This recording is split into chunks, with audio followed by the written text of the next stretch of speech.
Ghost Stories by H.G. Wells. Read by David Mcalister.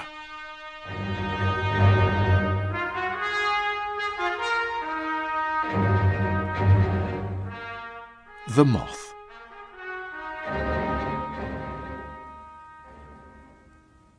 Probably you have heard of Hapley, the entomologist.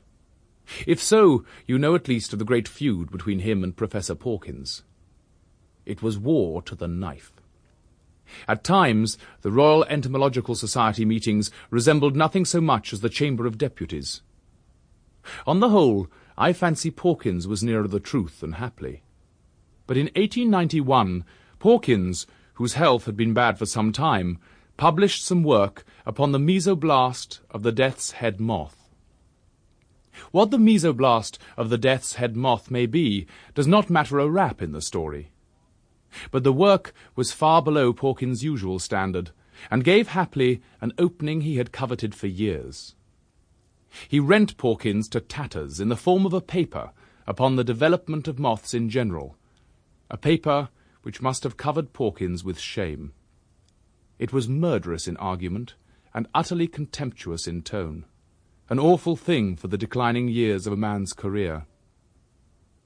The world of entomologists waited breathlessly for the rejoinder from Pawkins.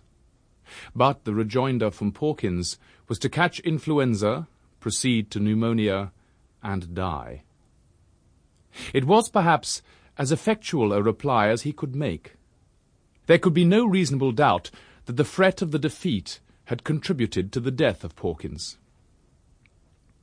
Hapley could not forgive Pawkins for dying.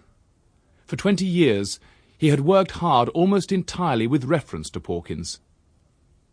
He had gradually worked up to a climax in this last controversy. It had killed Pawkins, but it had also thrown Hapley out of gear, so to speak, and his doctor advised him to give up work for a time and rest. So Hapley went down into a quiet country village and thought day and night of Pawkins. At last he determined to make a fight for it. Perhaps the study of some new branch of science would be the best diversion. And very soon he was hard at work in his habitual strenuous fashion. It was on the third day that Hapley became aware of a novel addition to the local fauna. He was working late at the microscope, and like all experienced microscopists, he kept both eyes open. One eye was over the instrument. With the other, Hapley saw, as it were, without seeing, only dimly conscious of the room beyond. But suddenly his attention drifted from one eye to the other.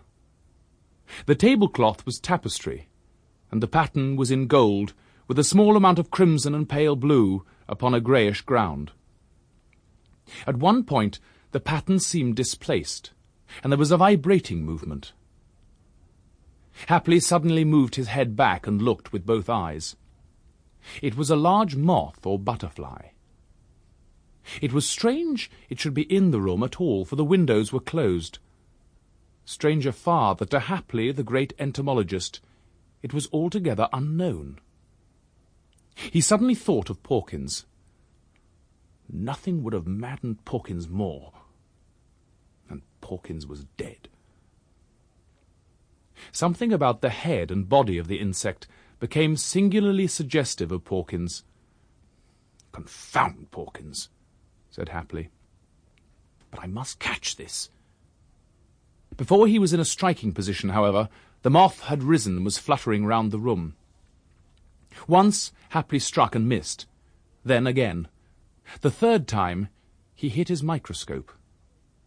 The instrument swayed, struck and overturned the lamp, and fell noisily upon the floor.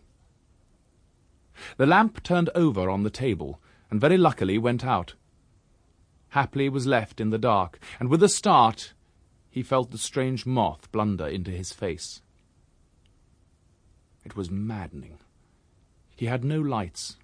If he opened the door of the room, the thing would get away, and in the darkness he saw Pawkins quite distinctly laughing at him. Pawkins had... Sample complete. Ready to continue?